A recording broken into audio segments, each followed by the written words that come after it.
giving it a little haircut. Look at this one. Look at what I did here.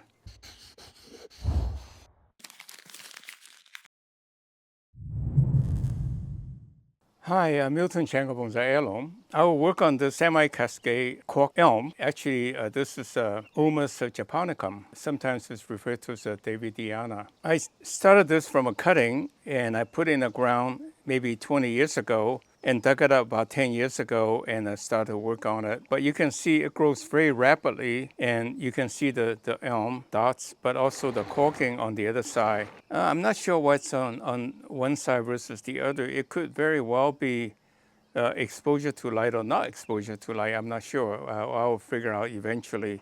Corking is always a very desirable feature because it implies age. So today there's really not much to do. I would just kind of, as the process of trimming the tree so that it doesn't go out of shape, so that if you do it every 6 or 12 months, eventually the tree will have a lot of ramification, the branching, to give it the age slope. So it's very quick. I'll just cut off big branches. And to tell you the truth, almost all kinds of elm are very easy to root. So all these branches, I will try to root them, use them as cuttings. So with that in mind, then I will start working on it.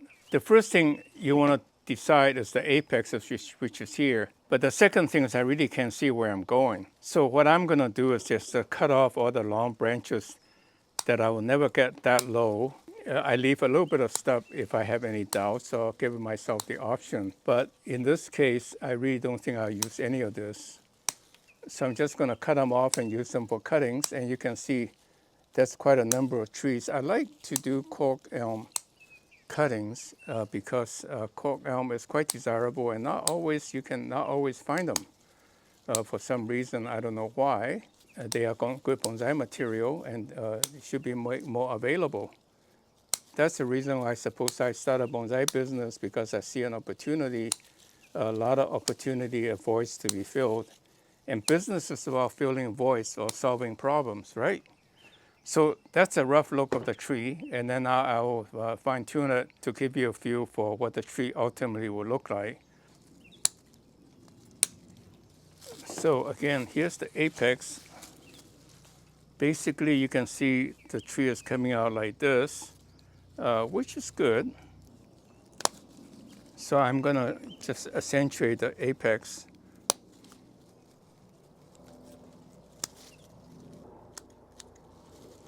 Giving it a little haircut. So here's an example. Here's the apex. Ideally, I want a branch to be going like this or like this. I can speed up the process actually by wiring, but I prefer not to wire. It's just too much work. So what I will do is I'll bend it a little bit and then cut it.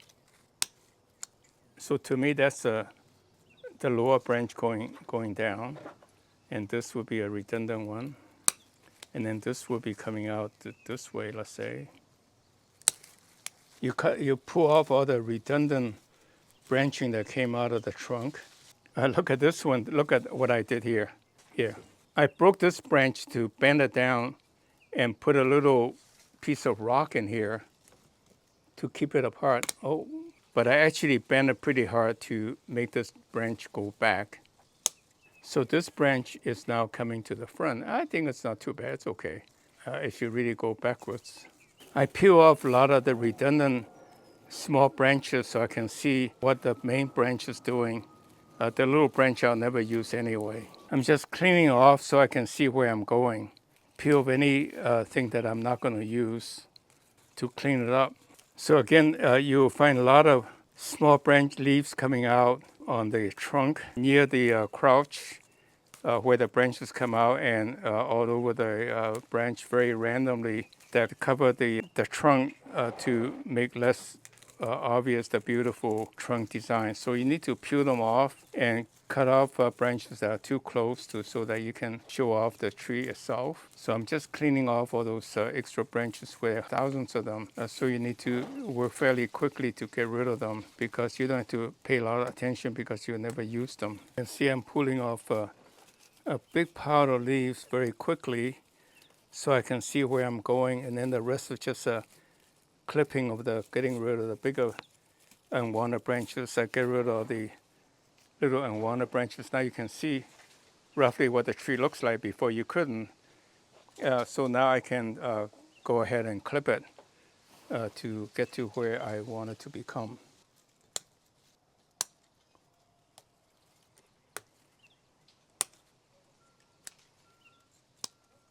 Like in this case, what do I do with this branching?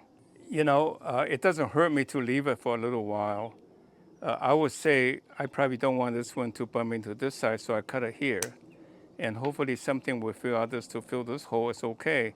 On the other hand, I could easily just cut this all off and let it be. So there's no fixed design features because a tree can be grown any random way. So you don't have to fear about making the wrong decision. On the other hand, you also don't have to worry about making the wrong cut. If you cut it off, it will grow back. Nature will decide that's the branch direction you should fill this hole and to give you more design options. So you really can make no mistake. That's why you saw how big this tree was, how much growth that was.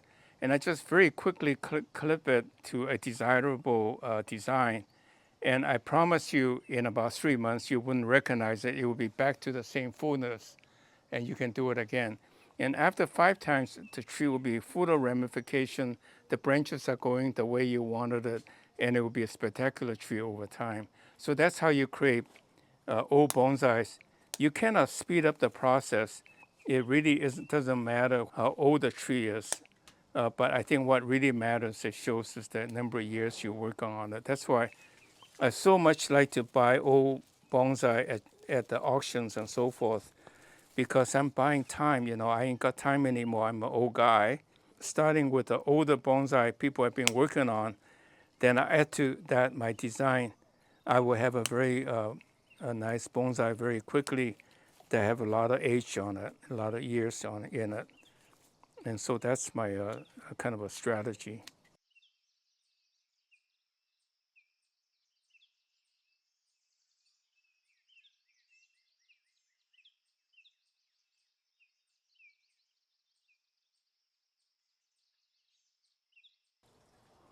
Well, the tree is done.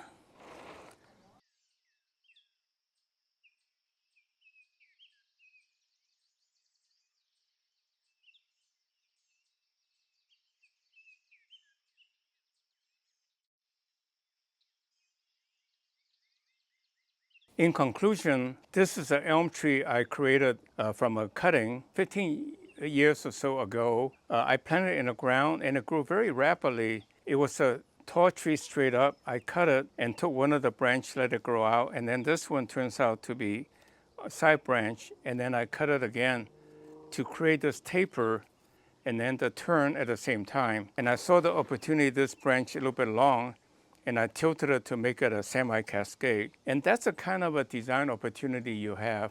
Cut drastically, it will grow back to give you design ideas, so how to turn into a spectacular tree, a different tree of your own design. In my mind, this is a heritage tree growing in a park that's slightly tilted over, and then it kind of grew up like this. We can actually see an oak tree like this here in California. If I let this grow into a nice canopy, this would be really a heritage tree that's very natural. You know, I'm not trying to implying bonsai is an Asian contrived, contorted, twisted, tortured tree, but something very natural. So I really hope you enjoy this video. Create your own style. Begin with simulating the nature and then go off to charge off a different direction of what you want to create a ideal tree in your own mind, which could be not existing in nature, but it's yours. Completely enjoy bonsai as a natural art medium. It's a canvas for you to create something that you can become your heritage and your heirloom and your legacy. So with that in mind, then I will show you this tree 6 months later. After 3 years, I think you'll be very impressed by how well this tree will look. I promise you I will not clip off as much as it gets to the shape, that desired shape that I want. With that in mind, I thank you very much. Click like if you enjoyed this video and find it useful. Please tell a friend, subscribe to our channel, and send us a mailing address so we can notify you of new product announcements. So thank you very much. See you next week.